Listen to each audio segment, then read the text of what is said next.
김어준의 뉴스공장 명실특근 3부인데요. 지금 명사들과의 인터뷰 지금 계속 들어보고 있습니다. 난공불락의 로체 남벽 등반에 도전 중인 산악인 홍석택 대장이 등반 준비를 하면서 도전하기 전에 뉴스공장을 찾았었습니다. 홍석택 대장과의 즐거운 만남 다시 들어보겠습니다. 세계에 5극지가 있다는 거 아십니까? 네.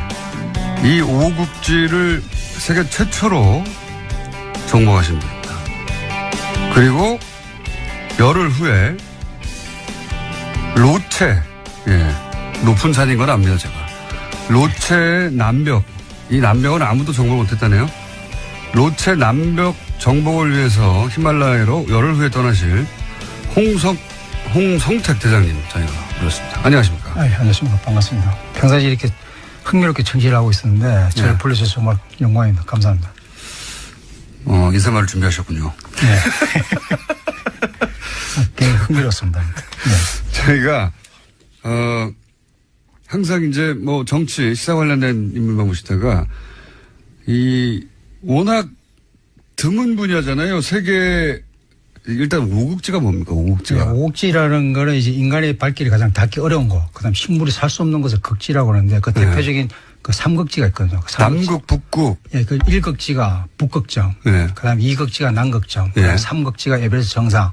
이걸 3극점이라고 하고. 거기까지는 제가 정복했다는 사람들 좀 있지 않습니까? 예, 거기까지 이제 정복을 하고 그다음에 정복 그거를 이제 다 하고 난 사람들이 그걸 한다는 거 이제 걸어서 순수하게 걸어서 가는 걸 이제 온전하게 탐험이라고 할 수 있는데 그걸 끝내고 나면 이제 그다음에 극지가 2극지가 있네. 그게 그린란드고 그다음에 베링해인데 그 대부분에다가 삼극지를 하고서 이 베링해에서 다 실패를 하고 무수히 많은 산악인들 탐험가들이 여기를 붙었지만 도전했지만 거의 다 실패를 했죠. 베링해는 바다잖아요. 예, 베링해 2월 달 되면은 거기가 이제 얼거든요. 영하 마이너스 50도 이렇게 되면은 바다가 얼어요. 예, 바다가 얼는데 바다가 어는 거를 이제 건너가는데 그게 실제로 예전에는 이제 저 유럽인들이 그 미 대륙, 그 아메리카 대륙을 발견했다고 하지만 실질적으로 1만 년 전에 이 에스키모인들, 아시아인들이 이 베링해를 건너서 몽골랜드 투어를 해가지고 몽골랜드 투어를 통해서 아메리카 대륙으로 해서 저 아시아에서 소위 말해서 북미로 넘어가는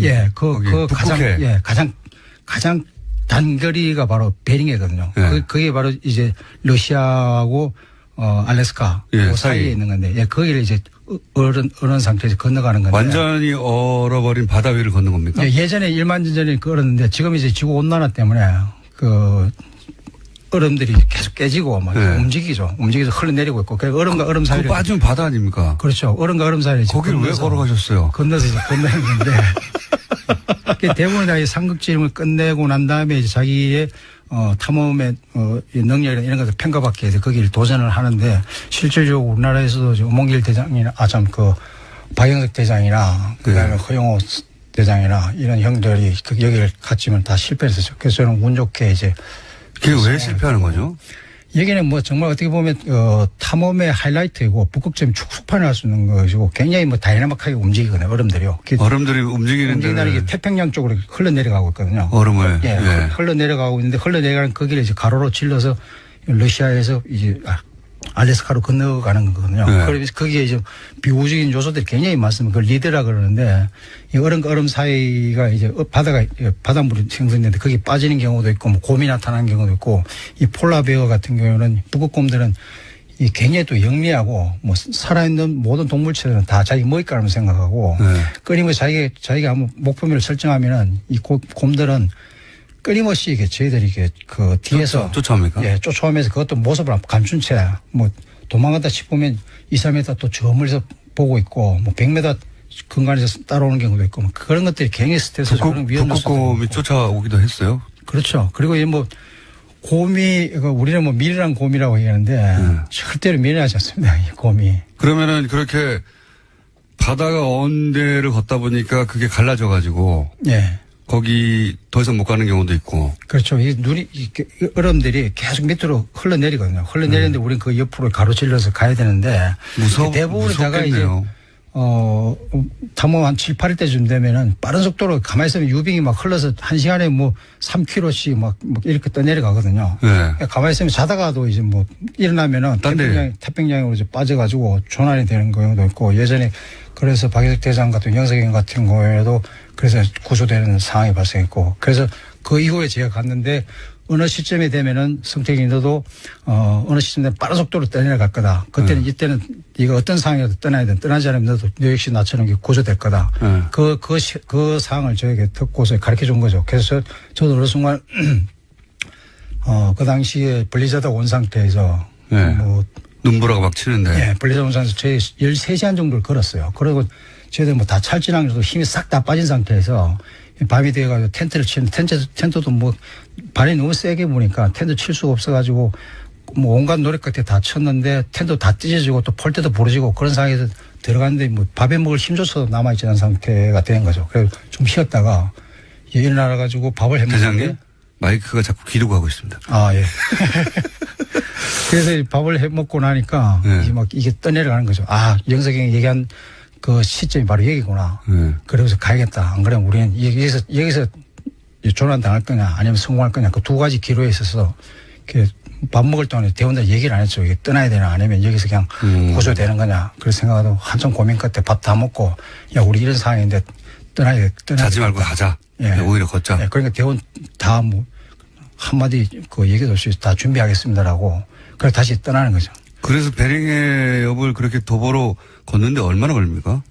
그게 80km 직선거리는 80km 정도 되거든요. 그래서 저희들이 걸었던 거는 7박 8일에 건넜습니다. 건너서 마지막 그 첫 번째 마을이 마이크가 점점 길어 가고 있습니다, 대장님. 그 우엘레라는 곳이 도착을 했는데 거기에 우엘레에서 마을이 저희들을 도착하는 거 보고서 당신들 어디서 왔느냐. 그래서 러시아에서 건너왔다. 난 너희들이 어디서 온 사람인 거 알고 있다. 뉴스를 통해서. 근데 정말 너희들이 여기서 건너왔다니까 이 사람이 믿지를 않는 거예요. 그러고 난 다음에 너희들 잠시만 기다리라 하고서 막 마을로 들어가가지고 마을에 들어가서 거기 책임자를 불러와가지고 저희들을 만난 거죠. 에스키모. 예, 에스키모인들이 거기에 사는 이후로는 처음으로 건너가신 거예요? 예, 그렇죠. 그게 제가 공식적으로 처음입니다. 그때가. 이야. 며칠 걸리셨다고요? 7박 8일 걸렸습니다. 7박 8일 동안? 예. 그게 정말 이게 엄청난 강경이. 이게 에베레스트 가는 것보다 힘들었습니까? 예. 물론 이게 두 가지 다 이게 에베레스트 히말라야 등반 같은 경우에는 수직 등반으로 위로 올라가는 거고 이게 탐험 같은 경우에 수평 등반인데 등반 방식이라든지 이런 건 패턴이 좀 많이 틀리죠. 장르 자체가 많이 틀리는데 그거를 이제 그 두 장르를 오간 우리나라에서는 이렇게 두 장르 오간 탐험하고 등반한 사람은 별로 없었죠. 허영호 선배나 뭐 영석영이나 이런 형들밖에 없었는데 그 형들이 이미 다 은퇴하고 또 영석영 같은 경우에는 안남포 남백에서 논사태로 아직까지 못 돌아오고 있고. 그 올라갈 때 다 올라가고 나서 왜 또 옆으로 걷죠? 그건 어디까지 뭐 좋아서 하는 거고요. 그 왜 좋습니까, 그게? 저도 해보고 싶긴 한데. 예. 에베레스트에 가보고 싶긴 해요. 하지만 제가 못 가겠죠? 나는 누구나 다 갈 수는 있습니다. 갈 수는 있고, 베이스 캠프까지는 누구나 갈 수 있고요. 사실상 베이스 캠프에 가나 보는데 저는 꼭 권하고 싶은 게, 이 고소 적응 때문에 좀 힘들지만은 그 반면에 이제 이 몸에서 건강이나 이런 부분에서 굉장히 도움이 됩니다. 예를 들면 고소 증세 이런 것들 때문에 특히 이제 좀 살이 좀, 찌고 계신데, 가면서 고생 엄청나게 할 겁니다. 그 반면에, 트레킹 한 15일에서 20일 정도 하시면은, 제가 볼 때는 몸무게는 한 7, 8kg는 그냥 빠질 겁니다. 많게는 한 10개 정도 빠질 수 있고요. 네. 근데 다 빠집니다. 빠지는 건 알겠는데, 에베레스트 정상까지 제가 갈 수 있을까요? 정상까지는 못 가겠습니까? 근못 들어서 간다는 거 이런 것들은 안 되는 거고. 헬기로 안 될까요? 그 헬기로 갈 수는 있죠. 근데 이제 우리는 우리 이 기압과 맞게끔 이미 세포가 성장돼 있고 돼 있기 때문에 우리 아무리 건강한 사람이라도 헬리콥터로 예를 들어 7,000m에 내려놨을 때 가정했을 때 살 수 있는 시간은 불과 15분에서 20분밖에 살 수가 없습니다. 그리고 갈 수가 있는데 15분 있다가 제가 가요? 예. 그리고 8,000m 내려놨을 때 살 수 있는 시간은 5분 정도밖에 되지 않습니다. 5분에서 10분밖에. 그렇기 때문에 이제 히말라야 등반하고 우리는 한국에서는 가장 높은 산이 한라산이지 않습니까? 한라산 아침 일찍 출발하면은 저녁이면 내려올 수 있잖아요. 그러면 그 뭐 에베스나 로체남벽 같은 경우에는 8,500m, 8,800m니까 한 7, 8배 되니까 그러면 뭐 2, 3일 걸리지 않나 이렇게 생각하는데 사실은 이제 고소 적응을 하기 위해서 몸을 고소에 적응하기 위해서 베이스 캠프에 도착하면 2, 3일 쉬었다가 그다음에 이제 식량 장비를 짊어지고 캠프 안에 올라가서 그 식량 장비를 대포시켜 놓고 다시 내려옵니다. 내려와서 하루 쉬었다가 그 다음날 또 캠프 안에 자고 또 한 2, 300m, 4, 500m 올라가서 또 식량 장비를 그 디파지하고 그다음 또 다시 내려오죠. 내려와서 베이스 캠프 쉬었다가 또 캠프 안에서 자고 또 캠프 뒤에 올라가서 자고 다시 또 뭘 올라갔다 내렸다 올라갔다 내렸다 하는 겁니까? 올라갔다 내렸다 하면서 고도를 조금씩 올리면서 제 몸을 그 고소에 적응을 시키는 거죠. 헬기를 예를 들어 제가 산소 마스크를 쓰고 가도 안 돼요? 헬기가 뜰 수 있는 그 고도는 예. 다들 이렇게 못 주고 헬리콥터에서 뭐 조난 다음에 헬리콥터를 보내면 되지 않느냐고 하는데 헬리콥터가 뜰 수 있는 그 고도는 6,000m 이상을 뜰 수가 없습니다. 특수 헬기 나오지 않았나요? 최근에? 예전에 뭐 프랑스인가 이쪽에서 나왔다 네. 그러는데 그건 특수 헬기에 불과 일반적인 노말 헬기들은 뭐 그 정도가 고도가. 그 특수 헬기를 타려면 네팔 군대에 들어가야 된다는 얘기를 제가 들은 적이 있긴 합니다. 그건 제가 처음 듣는 얘기네. 네팔인이 돼서 입대해가지고 예. 그 헬기도 어렵군요. 예, 베이스캠프 이상에서 헬기가 잘 뜨려고 하지도 않고 베이스캠프까지는 헬기가 들어옵니다. 그것도 경량 헬기가. 그러니까 6,000m 이상에서 조난 나오면 사실은 사람이 직접 가서 구해내는 거 외에는 방법이 없는 거네요. 그렇죠. 그래서 이제 뭐 그런 상황이 발생되면은 동료가 구출하는지 뭐 그에 대해서 한 7,000m, 8,000m에서 이게 뭐 이게 그런 조난이 되고 한다면은 사실상 이게 뭐 영화 같은 경우 뭐 동료가 뭐 구축해서 내려오고 있는데 사실은 그런 것들이 좀 힘듭니다. 스스로 그렇게 됐을 때는 스스로가 이제 뭐 알아서 판단을 해야 되는 거죠. 그걸 동료에게 뭐 증가시키거나 도움을 요청하거나. 영화 같은 거 보면 동료가 구할 수 없다는 걸 알고 스스로 그냥 거기서 포기하더라고요. 예, 내려가라고. 그런 경우가 이제 있는 거죠. 그거는 이제 동료를 위해서. 그리고 이제 뭐 사고 난 유형이 여러 가지가 있는데 뭐 예를 들면 이제 뭐 그 술면 같은 경우도 있고 인터뷰가 좀 잘렸는데요. 팟캐스트 홈페이지 통해서 계속 들을 수가 있습니다. 지금 홍석태 대장은 그 로체 남벽 베이스 캠프에 있을 겁니다. 9월 26일 날 베이스 캠프를 구축했다는 뉴스가 있으니까. 근데 그 이후에 뉴스를 들을 수 없는 게 그 베이스 캠프에서 뉴스 통신이 안 된대요. 그래서 그 마을까지 내려와서 이제 메일을 보내야 되는데 그 마을까지 내려오는데도 한 일주일 걸린다고 이야기를 합니다. 그러니까 아마 2, 3일 있으면 아마 지금 홍석태 대장이 어느 정도의 위치에 있는지 알 수 있지 않을까 생각을 합니다. 뉴스공장 로고 이렇게 그 등산복에다 이렇게 받겠다고 이렇게 약속을 하셨는데 약속을 지켰었습니다. 그래서 5번째 도전하는 로체 남벽 등반 올라가시면 김어준의 뉴스공장 로고도 같이 이렇게 둥둥 떠 있을 것이라고 기대를 합니다. 꼭 성공하고 오시기 바랍니다. 김어준 뉴스공장 명절 특근 마지막 순서는 그 대단한 특종을 터뜨렸던 인터뷰였죠. 미국 워싱턴의 그 메트로폴리탄 경찰국의 조세보 팀장이 인터뷰한 내용입니다. 다시 한번 들어보시겠습니다. 한국 대통령이 미국을 방문할 때 현지에서 누군가 나와서 경호를 하겠죠. 그 경호를 맡아온 한국의 경찰, 미국 수도 워싱턴 메트로폴리탄 경찰국에서 32년째 근무해서 아시아계 최장기 근속 기록을 가지고 계십니다. 마침 한국에 오셔가지고 저희가 모셨습니다. 조셉 오 팀장님. 네. 스튜디오 직접 나오셨습니다. 안녕하십니까. 안녕하십니까. 네. 미국에 가신 게 언제입니까? 1976년도에 이민 갔습니다. 1975년. 그때가 몇 살이셨어요? 제가 만 10세 때였습니다. 그리고 경찰에 들어가신 게 언제입니까? 경찰에 들어간 거는 1985년이었습니다. 그때부터 지금 계속. 네. 진짜 오래 계신 분입니다, 경찰. 저희가 모신 이유 중에 몇 가지 재밌는 포인트가 있어서 저희 모셨어요. 예.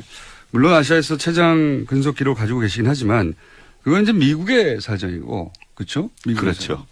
근데 우리하고 연결 포인트가 있냐면 30여 년간 현직 포함, 네. 그 전직들도 미국을 비공식 방문하기도 하잖아요. 네. 그때도 경험을 하셨던 거죠. 네.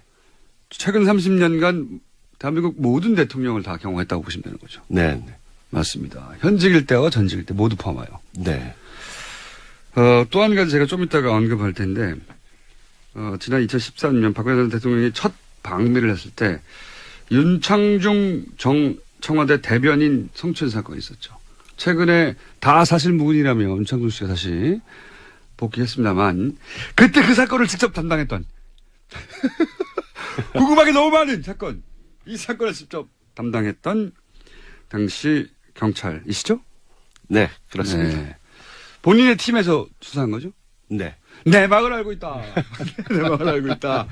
둘 다, 예, 지구상에서 몇 분 없는 분인데, 두 개가 교집합이 이루어지신 분입니다. 자, 그러니까 저희가 어떻게 섭외를 안 하겠습니까? 왜 이분을 다른 라디오에서 섭외를 안 했는지 몰라요. 그러면 첫 대통령이 누구였습니까? 첫 대통령이 그때, 노태우 대통령이셨습니다. 노태우. 네. 그리고 노태우부터 쭉 해서 문재인 대통령까지. 네. 맞습니다. 그럼 이 질문을 드리지 않을 수 없는데, 지금까지 그러니까 전현직 합쳐서 25차례 이상 대통령을 경험하신 거잖아요. 네. 맞습니다. 네, 25차례. 가장 까다로운 대통령이 누굽니까? 경호의 차원에서.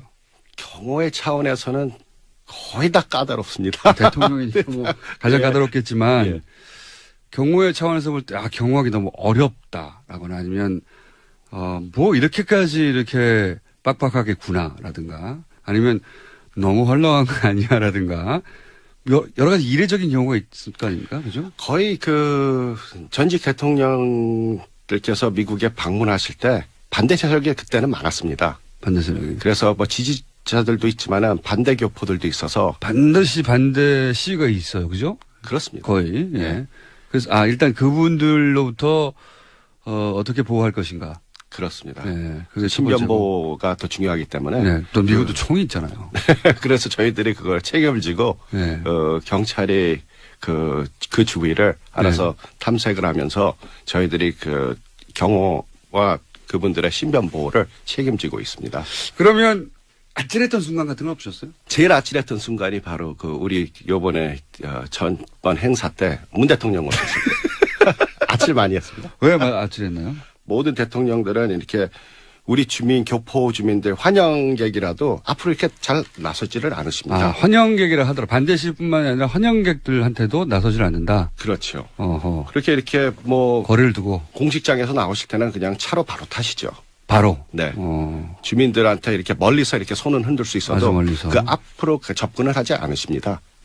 그렇지만 이제 제가 경호를 맡아오면서 최초로 대통령께서 그래서 저도 와 이거는 미국 대통령도 잘 안 하는데 네. 한국 대통령도 그 클린턴 대통령 스타일이시구나 이렇게 나와가지고 교민들하고 직접 교민들한테 가서 악수도 하시고 네. 아주 좋은 이미지를 아주 남기시더라고요.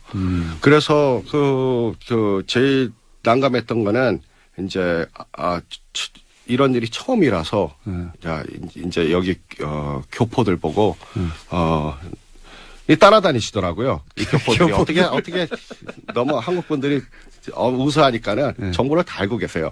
그래서 저희들이 현장에 뭐 1시간 전에 도착했는데 이분들은 뭐 4시간 5시간 전에 어떤 분은 노스 캐롤라이나 뭐 먼 데서 10시간 12시간 운전하고 전 가족이 대통령 뵙겠다고 워싱턴까지 와서 그런 거 처음 있는 일입니까? 예. 쨍볕에서 뭐 대통령 앞으로 대여섯 시간이 있어야지 오는데 거기서 기다렸다고 합니다. 그러면서 꼭 만나야 된다고 그래서 그렇게 만나시고 싶으십니까? 그랬더니 소원이라 그러시더라고요. 그래서 그러면은 제 경험을 봤을 때는 잘 만나시는 분이니까 그러면은 만나시고 싶으시고 앞에 계실 거면은 저희들이 소지품 같은 거 확인해도 좋으니까. 소지품, 그렇죠. 그때 보통 웬만한 반응이 안 됩니다라든지. 그렇죠. 미국 인권 사회에서. 침해고 뭐 그렇죠. 그러니까는 막 들고 일어나죠. 미국에서는 특히 자기 인권에 대해서 민감하잖아요. 예. 근데 오히려 그냥 오히려 그 가방을 저한테 맡기면서 가방 주고. 그러니까 그 뒤에 계시는 분들까지 전부 다 제 거 먼저 보시라고. 가방. 저도 보니까는 이거 참 재밌더라고요. 그래갖고 이분들이 아주 평화로서 꼭 대통령님을 만나고 싶은 분들이구나. 그래서 하여튼 제가 나오실 때 우리 대통령께서 뭐 어떻게 하실지도 모르지만은 네. 옆에 가만히 계시라고. 네. 그리고 오시면은 네. 인사하시고 네. 그럼 혹시 좋은 일이 있을지도 모른다. 좋은 일이 있을지도 모른다. 그 기뜸을 해주죠. 네. 근데 이제 아주 그러면 이제 대통령께서 내려오시면서 나와서 반기시고 또 사진도 같이 찍고 그 제가 봤을 때 이게 우리 대한민국도 이제 민주주의 국가가 다 됐구나. 이게 그냥 선진국이 아니라 대선진국하고 비슷하구나. 왜 그런 걸 보니까는 아주 대한민국 자체가 진보로 가는구나. 전에는 다 보수적이었는데 그래서 그걸 보고 제가 흐뭇했습니다. 굉장히. 예. 문재인 대통령은 그냥 손을 흔드는 게 아니라 그 군중석으로 들어가요. 예, 맞습니다. 군중석으로 들어가서 같이 막 셀카 찍고. 네. 거기서도 그랬을 텐데. 예. 거기서 뭐 다 그러셨는데요. 네. 그게 이제 당황스러웠다. 네, 그게. 기본적으로 30년간 해왔던 경호의 방식하고 전혀 달랐기 때문에. 그렇죠. 거기 계시는 경호원들도 그렇고, 미국 경호원들도 그렇고, 나중에는 그게 당연한 걸 줄 알고, 다들 오히려 웃으시면서, 다들 경호자들도 같이, 한국 대통령이 참 국민들한테 인기가 많으시구나. 그 경호를 하시다가 팬이 되신 것 같아요. 이런 건 어떻습니까? 임명호 80년대부터 대한민국 대통령 경호를 맡으셨기 때문에 이 30년이잖아요. 30년이면 사실 많은 게 변합니다. 그렇죠? 그렇습니다. 그 30년을 대통령을 경호하면서 그 변화가 있을 거 아닙니까? 그러니까 뭐 미국 사회가 한국 대통령을 상대하는 어떤 정도도 변했을 것이고, 그다음에 그런 대통령이 왔을 때 미국 사회나 혹은 교민 사회가 이제 반응하는 정도 모든 게 많은 게 변했을 거 아니에요. 그 변화가 느껴지시잖아요. 그렇죠. 어떻게 변해왔어요? 그 맨 처음에 시작했을 때는 한 88년대 그때는 이제 경호가 붙으면은 뭐 우리가 뭐 특급, A급, B급 그렇게 나가는데 그때 뭐 한 B급 정도로. 대통령이라 하더라도 B급 정도. B급 정도. C급도 있습니까? 그렇죠. D급도 있고. 근데 그때 한국은 어쨌든 한미 동맹 국가이긴 했지만 B급 정도였다. 그 당시는요. 그 당시 기준으로 봐자면 B급. 노태우 대통령은 B급으로. 그 당시는 그렇죠. 80년대 후반에 가서는 이제 그 B급이었다가 그 다음에 90년대 김영삼, 김대중 이렇게 이어지죠. 그때까지 거기서 이제 한 B급에서 또 사실 A급으로 올라가는데 B급하고 A급은 진짜 또 하늘과 땅 차이입니다. 그래요? 예. 김대중 대통령 그럼 A급 대우를 받으셨나요? A급도 아니고 B급도 아니고 한 B 플러스? B 플러스 정도까지. 그 정도까지 올라오셨다 그때. 김대중 대통령은. B 플러스면 그러면 그때도 인기가 좋으셨으니까는. 300명까지는 아니고. 한 뭐 100명 정도 쓰면 이렇게 되는 겁니까? 그렇죠. 그 정도. 한 120명 그 정도. 120명 정도. 그러면 A급으로 올라서게 된 건 언제쯤입니까? A급으로 올라온 제가 경험한 거는 요번이 제일 컸습니다. A급이. 그래요? 여기면 A급 중에서도 좀 거의 특급에 거의 맞먹을 정도로. 이번에요? 최고로 대통령 중에서는 최고 대우 받으셨죠. 미국에서도. 앞으로는 뭐 더 할 거고. 그 과정을 지켜보면서 또 그 한국의 뭐랄까요, 그 세계, 특히 미국 내에서의 어떤 뭐 위상 정도가 변하는 거를 피부로 느끼시겠군요, 그렇게 간접적으로. 네, 그렇죠. 요건 어떻습니까? 이제 많은 분들이 궁금해하는 윤창중. 이게 기소가 안 됐어요. 그죠? 미국에서는 기소는 안 됐어요. 근데 이제 좀 이따 그 얘기도 하겠지만 미국에선 경찰이 수사를 하고 기소가 분리돼 있잖아요, 완전히. 서로 협조로서 모든 공권력과 수사권은 경찰이 다 가지고 있습니다. 검경 수사권은 분리돼 있기 때문에 이제 우리나라에서 이제 그거 큰 이슈입니다. 근데 제가 이런 말씀 드리는 이유는 뭐냐면 미국의 검찰은 기소하지 않았어요. 그렇죠? 그런데 검찰이 기소하지 않았기 때문에 그 윤창중 씨는 바로 기소하지 않았지 않느냐. 내가 그 소위 아무런 일도 없었다. 난 무죄다라고 주장하면서 최근에 다시 활동을 시작하셨는데 근데 그 시점으로 돌아가서 수사는 하셨을 거 아닙니까? 그리고 기소 의견으로 송치를 한 건지 아니면은 불기소 의견으로 송치했기 때문에 검찰이 기소를 안 한 건지가 전혀 다른 거 아닙니까? 그죠? 맞습니다. 자, 그러면 첫 번째 질문은 그때 기소 의견으로 검찰에 우리식으로 표현하면 송치를 하셨나요? 예, 맞습니다. 저희들이 뭐 경찰이 수사를 전수를 저희들이 맡아서 하니까 네. 저희들이 수사를 마치고 이제 영장과 모든 거기에 대한 정보를 네. 이제 검찰에다가 이제 기소하십시오 하고 우리가 넘겨주죠. 아하. 제가 이게 궁금했어요. 우리나라에서는 기소를 하지 않았다까지만 제대로 보도가 됐지 수사를 한 주체가 네. 기소 의견으로 검찰에 송치했느냐 아니냐 궁금했거든요. 그러니까 수사를 한 경찰에서는 기소하라고 했군요. 의견을. 그렇죠. 네. 그렇다는 얘기는 범죄 혐의가 소명되었다. 우리식으로 피우면 범죄가 있었다고 보신 거 아닙니까? 경찰 입장에서는 그렇죠. 네, 경찰 입장. 제가 궁금한 건 경찰 입장이에요. 아, 예, 예. 경찰 입장은 당시에 조사해봤는데 뭐 죄 있구만 이렇게 한 거 아니에요. 그렇죠. 네. 그때 당시에 윤창중 씨 그때는 이제 대변인이었죠. 윤창중 전 청와대 대변인의 주장과 피해를 입었다고 주장하는 여성의 주장과 당연히 엇갈렸죠. 그렇죠? 네, 그 당시에 그랬었습니다. 엇갈렸고 네. 하지만 이제 미국 경찰에는 독립적인 수사권이 있기 때문에 네. 뭐 다른 고려할 필요 없이 사건 자체를 수사했을 거 아닙니까, 그죠? 그렇습니다. 있는 그대로. 네. 쭉 조사를 했더니 양쪽의 주장이 엇갈리는데 수사를 해봤더니 말하자면 그 여성 인턴의 주장이 맞다고 결론을 내렸다는 얘기네요. 경찰 입장에서는 그렇습니다. 이 소식이 궁금했습니다. 미국 경찰은 그 여성 인턴의 주장이 맞다고 결론을 냈었다. 예, 피해가 있었다. 네. 예. 윤창중 씨는 아직도 지금 아니라고 주장하고 있거든요. 예. 그렇겠죠. 그게 뭐 그러겠죠. 외교관 면제 특권이 있기 때문에 네. 아니라 그러면 아닌 거죠. 뭐. 근데 사건이 발생하고 바로 수사했던 팀이잖아요. 네, 네. 맞습니다. 네. 그러니까 팀장님 팀이었지 않습니까? 그렇죠. 예, 바로. 이런 인연이 어디 있습니까, 이게. 예? 특종이에요, 특종. 특종.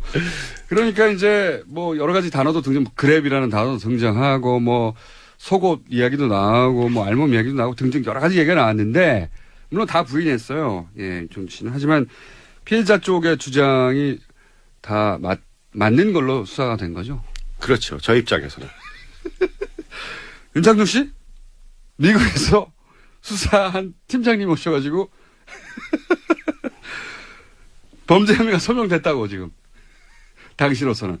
그러면 기소 범죄가 일어났다고 해서 기소를 하라고 검찰에 넘겼고 검찰은 그때부터는 이제 그것이 외교부라든가 그렇죠? 뭐 네. 이런 차원에서 기소를 할 건지 말 건지 고민했겠죠? 그렇습니다. 그래서 외교법을 먼저 주시를 해서 기소하기 전에 미국에 사실 제일 높은 법이 헌법이죠. 네. 그 다음에는 두 번째로 높은 법이 협상법이거든요. 국가협상법. 국제적으로. 예. 그래서 그 협상법이 두 번째로 높은데 그 다음에 연방법 그렇게 나오거든요. 네. 그래서 국제협상법이 더 높기 때문에 거기서 이제 외교관 면제 특권이 있기 때문에 그런 법이 적용되니 검찰에서도 그 미국 법무부죠. 거기서도 이제 본인들이 거기서는 판단을 할 게 아니라 이거를 외교부로 넘겨서 외교부에서 그걸 알아서 하는 거죠. 외교적으로 무마가 됐군요. 말하자면. 저도 모르겠습니다. 그렇죠. 왜냐면 그건 저희 영역이 아니니까. 관할 아니까 네. 우리들이 미국이 좋은 게 뭐냐면은 저희가 그렇게 올라가는 것도 네. 관심은 없습니다. 우리 책임을 다 했으니까. 우리 책임 다 하고. 우리는 죄 있다 하고. 네, 그러면 또 기소는 법무부에서 검찰에서 기소권을 갖고 있다. 또 거기서는 제가 있건 없건 거기서 또 알아서 하는 거고 그다음에 또 외교 문제는 외교부에서 하는 거니까 그 세 가지를 다 거쳐야지 사실 공정성이 있을 거 아닙니까? 네네. 한쪽에서 뭐 우리가 죄가 있다 없다 그래갖고 한쪽에서 우리가 뭐 구워 삶으면 안 되죠. 그건 완전히 부정부패가 돼버리니까. 실제 죄는 있는데 이것이 외교적으로 무마된 것으로 추정이 되네요. 예, 조사한 경찰의 입장에서는 조사한 경찰이 가장 잘 알죠. 네, 이 인터뷰 내용은 끊어졌는데 뭐 핵심 내용은 다 있습니다. 윤창중 전 청와대 대변인이 이 인터뷰 조세호 팀장의 인터뷰와 관련해서 뉴스공장에 출연해서 반론할 의사가 있다라고 이렇게 밝혔습니다. 괜찮죠? 어느 누구든지 그 인터뷰 내용과 관련해서 뉴스 내용과 관련해서 반론할 권리 국가는 법으로 이렇게 인정을 하고 있습니다. 그래서 뉴스공장도 반론권 아주 충실히 잘 이용을 하고 있거든요. 그래서 여러분들이 이 반론권으로 이렇게 출연하신 거로 좀 알고 있습니다. 윤창중 전 대변인이 뉴스공장에 오시겠다 그러면 아마 이 제작진은 물론 청취자 여러분들이 아마 대대적으로 많이 환영할 겁니다. 아마 꼭 나오셔가지고 그 전후 사정들 이야기를 갖다가 해주시는 것도 고맙겠습니다. 뉴스공장 명절 특근 오늘 준비한 순서는 여기까지인데요. 아침에 이렇게 5시에 일어나서 이렇게 나오다 보니까 지금 목소리가 조금 가물가물해요. 추석 원래는 저도 아침 일찍 일어나서 큰 집에 가서 차례 지내고 했던 그 기억이 생생합니다. 그런데 제가 몇 년 전부터 뭐 차례 꼭 지낼 필요가 있는가 하고 이야기를 했고요. 실제로 저도 차례를 없앴고요. 이게 대한민국은 유교 국가가 아니거든요. 그래서 유교식의 차례를 반드시 지내야 하는 것으로 우리가 고집할 필요는 없다고 봅니다. 그래서 그러면 추석에 뭐 하고 뭘 해야 되는가? 그래서 관련되는 여러 가지의 자료들을 뒤져봤어요. 한가히 추석은 노는 날입니다. 노시기 바랍니다. 즐거운 추석 되시기 바라고요. 저는 다음 주 금요일 아침 8시 40분 까칠한 미식가 코너로 다시 찾아오겠습니다. 안녕.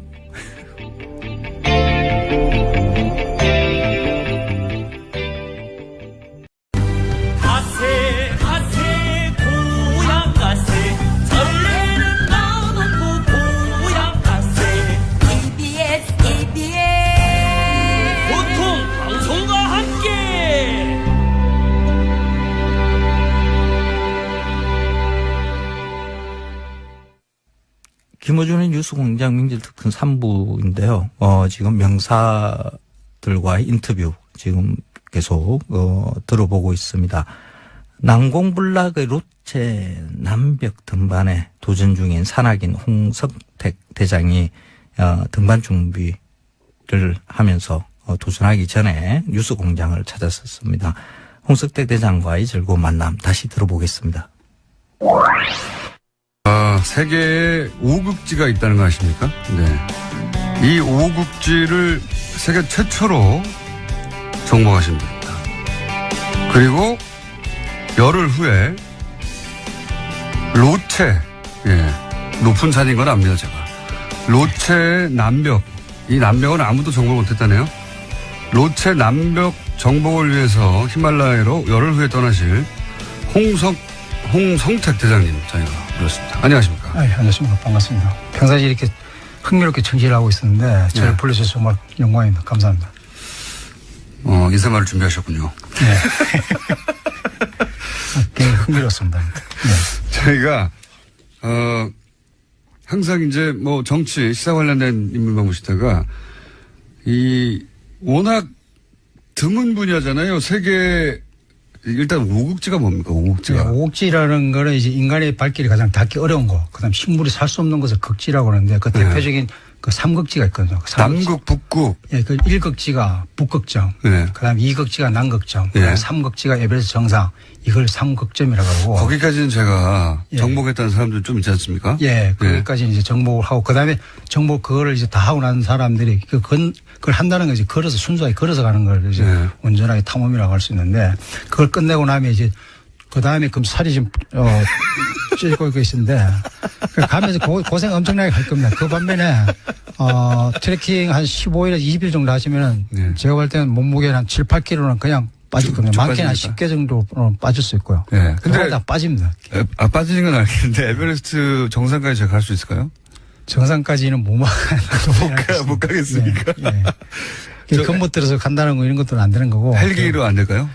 그 헬기로 갈 수는 있죠. 근데 이제 우리는 우리 이 기호의 기압과 맞게끔 우리 네. 이미 세포가 성장돼 있고 네. 돼 있기 때문에 우리 아무리 건강한 사람이라도 헬리콥터로 그 예를 들어 7,000m에 내려놨을 때 가정했을 때 살 수 있는 시간은 불과 15분에서 20분밖에 살 수가 없습니다. 그리고 갈 수가 있는데 15분 있다가 제가 가요? 예. 그리고 8,000m 내려놨을 때 살 수 있는 시간은 5분 정도밖에 되지 않습니다. 5분에서 10분밖에. 5분밖에. 그렇기 때문에 이제 히말라야 등반하고 우리는 한국에서는 뭐 가장 높은 산이 그 한라산이지 않습니까? 한라산 아침 일찍 출발하면 저녁이면 내려올 수 있잖아요. 그러면 그 뭐 에베레스트나 로체남맥 같은 경우에는 8,500m, 8,800m니까 한 7, 8배 되니까 그러면 뭐 2, 3일 걸리지 않나 이렇게 생각하는데 사실은 이제 고소 적응을 하기 위해서 몸을 고소에 적응하기 위해서 베이스 캠프에 도착하면 2, 3일 쉬었다가 그다음에 이제 식량 장비를 짊어지고 캠프 안에 올라가서 그 식량 장비를 대포시켜 놓고 다시 내려옵니다. 내려와서 하루 쉬었다가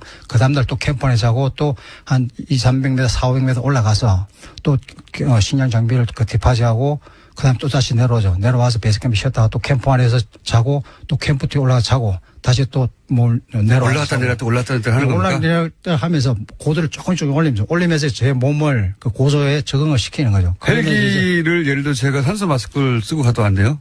헬기가 뜰 수 있는 그 고도는 예. 다들 이렇게 못 주고 헬리콥터에서 뭐 조난 다음에 헬리콥터를 보내면 되지 않느냐고 하는데 헬리콥터가 뜰 수 있는 그 고도는 6,000m 이상을 뜰 수가 없습니다. 특수 헬기 나오지 않았나요? 최근에? 예전에 뭐 프랑스인가 이쪽에서 나왔다 네. 그러는데 그건 특수 헬기에 불과 일반적인 노말 헬기들은 뭐 그 정도가 고도가 그 특수 헬기를 타려면 네팔 군대에 들어가야 저희들이 이게 그 뒤에서 쫓아옵니까? 예, 쫓아오면서 그것도 모습을 감춘 채 뭐 도망가다 싶으면 2, 3m 또 저 멀리서 보고 있고 뭐 100m 근간에서 따라오는 경우도 있고 뭐 그런 것들이 굉장히 스트레스 그런 위험 요소도 북극곰이 있고. 쫓아오기도 했어요. 그렇죠. 그리고 이 뭐 곰이 우리는 뭐 미련한 곰이라고 얘기하는데 절대로 미련하지 않습니다. 이 곰이. 그러면은 그렇게 바다가 언 데를 걷다 보니까 그게 갈라져 가지고 예. 거기 더 이상 못 가는 경우도 있고. 그렇죠. 이 눈이 얼음들이 계속 밑으로 흘러내리거든요. 흘러내리는데 우리는 그 옆으로 가로질러서 가야 되는데 대부분이 다가 이제 탐험 한 7, 8일 때쯤 되면은 빠른 속도로 가만히 있으면 유빙이 막 흘러서 1시간에 뭐 3km씩 막 이렇게 떠내려가거든요. 네. 가만히 있으면 자다가도 이제 뭐 일어나면은 태평양으로 이제 빠져가지고 조난이 되는 경우도 있고 예전에 그래서 박예석 대장 같은 영석형 같은 경우에도 그래서 구조되는 상황이 발생했고 그래서 그 이후에 제가 갔는데 어느 시점에 되면은 성택이 너도 어느 시점에 빠른 속도로 떠내려갈 거다. 그때는 이때는 이거 어떤 상황이라도 떠나야 돼. 떠나지 않으면 너도 너 역시 나처럼 구조될 거다. 그 상황을 저에게 듣고서 가르쳐 준 거죠. 그래서 저도 어느 순간 그 당시에 블리자드 온 상태에서 뭐 눈보라가 막 치는데. 예, 블리자드 온 상태에서 저희 13시간 정도를 걸었어요. 그리고 저희들 뭐 다 찰진하면서 힘이 싹 다 빠진 상태에서 밤이 되어가지고 텐트를 치는 텐트도 뭐 발이 너무 세게 보니까 텐트 칠 수가 없어가지고 뭐 온갖 노력 끝에 다 쳤는데 텐트 다 찢어지고 또 폴대도 부러지고 그런 상황에서 들어갔는데 뭐 밥에 먹을 힘조차도 남아있지 않은 상태가 된 거죠. 그래서 좀 쉬었다가 일어나가지고 밥을 해먹는데 대장님 마이크가 자꾸 귀로 가고 있습니다. 아 예. 그래서 밥을 해먹고 나니까 이제 막 이게 떠내려가는 거죠. 아 영석이 얘기한 그 시점이 바로 여기구나. 그러면서 가야겠다. 안 그러면 우리는 여기서 조난 당할 거냐 아니면 성공할 거냐 그 두 가지 기로에 있어서 밥 먹을 동안에 대원들 얘기를 안 했죠. 이게 떠나야 되나 아니면 여기서 그냥 구조되는 거냐. 그래서 생각하고 한참 고민 끝에 밥 다 먹고 야 우리 이런 상황인데 떠나야 자지 말고 가자. 예. 오히려 걷자. 예. 그러니까 대원 다 뭐 한마디 그 얘기도 없이 다 죽지가 이극지가 있네. 그게 그린란드고 그다음에 베링해인데 그 대부분에다가 삼각지를 하고서 이 베링해에서 다 실패를 하고 무수히 많은 산악인들 탐험가들이 여기를 붙었지만 도전했지만 그게 다 실패를 했죠. 베링해는 바다잖아요. 예, 베링해 2월 달 되면은 거기에 이제 얼거든요. 영하 마이너스 50도 이렇게 되면은 바다가 얼어요. 예, 바다가 얼는데 바다가 어는 거를 이제 건너가는데 그게 실제로 예전에는 이제 저 유럽인들이 그 미 대륙, 그 아메리카 대륙을 발견했다고 하지만 실질적으로 1만 년 전에 네. 이 에스키모인들, 아시아인들이 이 베링해를 건너서 몽골리안 루트를 해가지고 몽골리안 루트를 통해서 아메리카 대륙으로 해서 저 아시아에서 소위 말해서 북미로 넘어가는. 예, 거기, 가장 단거리가 바로 베링해거든요. 예. 그게 바로 이제 러시아하고 알래스카 예, 그 사이에 있는 건데, 예, 거기를 이제 얼은 상태에서 건너가는 건데. 완전히 얼어버린 바다 위를 걷는 겁니까? 예, 예전에 1만 년 전에 얼었는데 지금 이제 지구 온난화 때문에 그 얼음들이 계속 깨지고 막 예. 움직여서 흘러내리고 있고, 그 얼음과 얼음 그거 사이를. 빠지면 바다 아닙니까? 그렇죠. 얼음과 얼음 사이를 거기를 왜 걸어가셨어요? 건너서 이제 건너는 건데. 대부분 다 삼국지름을 끝내고 난 다음에 이제 자기의 탐험의 능력이나 이런 것을 평가받기 위해서 거기를 도전을 하는데, 실질적으로 우리나라에서도 오몽길 대장이나 박영석 대장이나 그다음에 허영호 대장이나 이런 형들이 여기를 갔지만 다 실패했었죠. 그래서 저는 운 좋게 이제. 그게 왜 실패하는 거죠? 여기는 뭐 정말 어떻게 보면 탐험의 하이라이트이고 북극점 축소판을 할 수 있는 것이고 굉장히 뭐 다이나믹하게 움직이거든요. 얼음들이요. 얼음들이 움직이는 게 태평양 쪽으로 흘러내려가고 있거든요. 얼음을. 예, 흘러내려가고 있는데 흘러내려가는 거기를 이제 가로로 질러서 러시아에서 이제 알래스카로 건너가는 거거든요. 네. 그래서 거기에 이제 비우적인 요소들이 굉장히 많습니다. 그걸 리드라 그러는데, 이 얼음과 얼음 사이가 이제 바닷물이 생성되는데 거기 빠지는 경우도 있고, 뭐 곰이 나타나는 경우도 있고, 이 폴라베어 같은 경우는 북극곰들은 이 굉장히 또 영리하고, 뭐 살아있는 모든 동물체들은 다 자기 먹잇감을 생각하고, 끊임없이 자기가 한번 목표물을 설정하면은 이 곰들은 끊임없이 준비하겠습니다라고, 그래서 다시 떠나는 거죠. 그래서 베링해 엽을 그렇게 도보로 걷는데 얼마나 걸립니까?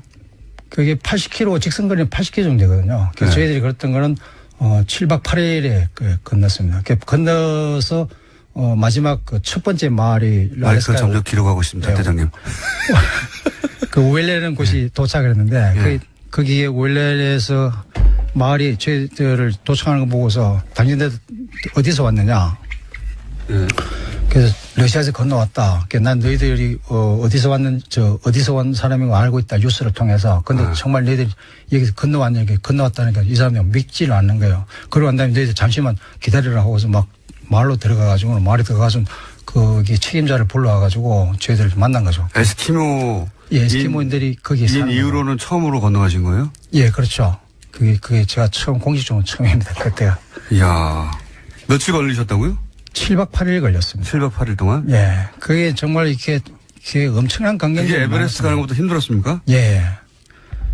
물론 이게 두 가지 다 에베레스트 히말라야 등반 같은 경우에는 수직 등반으로 위로 올라가는 거고, 이 탐험 같은 경우에 수평 등반인데, 등반 방식이라든지 이런 건 패턴이 좀 많이 틀리죠. 장르 자체가 많이 틀린데, 그거를 이제 두 장르를 오간 우리나라에서는 이렇게 두 장르 오가면 탐험하고 등반한 사람은 별로 없었죠. 허영호 선배나 뭐 영석영이나 이런 형들밖에 없었는데 그 형들은 이미 다 은퇴하고, 또 영석영 같은 경우에는 안나포로 남백에서 논사태로 아직까지 못 돌아오고 있고.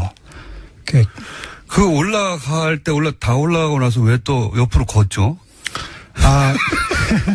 그건 어디까지 뭐 좋아서 하는 거고요. 왜 좋습니까, 그게? 저도 해보고 싶긴 한데. 예. 에베레스트에 가보고 싶긴 해요. 하지만 제가 못 가겠죠? 나는 누구나 다 갈 수는 있습니다. 갈 수는 있고, 베이스 캠프까지 누구나 갈 수 있고요. 사실상 베이스 캠프에 가나 보는 저는 꼭 권하고 싶은 게, 이 고소 적응 때문에 좀 힘들지만은 그 반면에 이제 이 몸에서 건강이나 이런 부분에서 굉장히 도움이 됩니다. 예를 들면 고소 증세 이런 것들 때문에 특히 이제 좀